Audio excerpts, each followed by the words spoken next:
দিনাজপুরের বীরগঞ্জে হিমাগারে আলু সংরক্ষণে বাড়া বৃদ্ধি সহ ৫ দফা দাবিতে মানববন্ধন করেছেন চাষি ও ব্যবসায়ীরা। বৃহস্পতিবার দুপুরে উপজেলার বিজয় চত্বরে সড়কে আলু ফেলে এ কর্মসূচি পালন করেন তারা।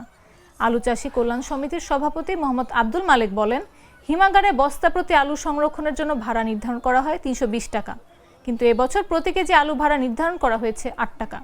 তাই এবছর আমাদের প্রতি কেজিতে অতিরিক্ত ভাড়া দিতে হচ্ছে।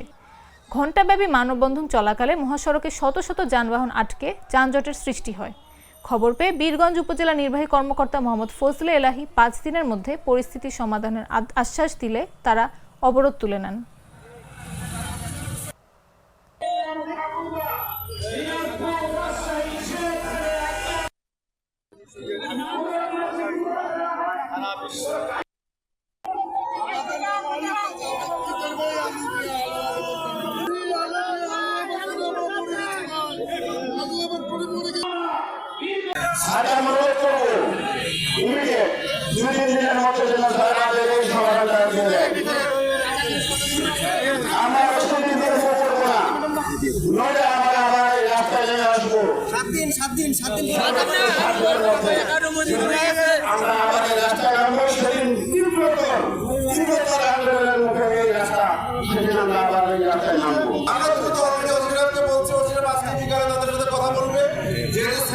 সিদ্ধান্ত আমরা অনেক ডিসিশন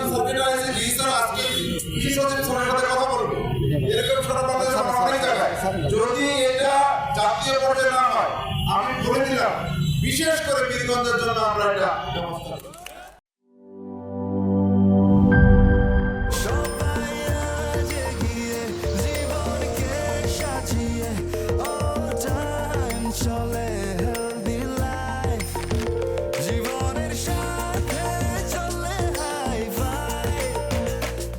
চলার পথে স্বাস্থ্যকর all time honeycomb, all time healthy life.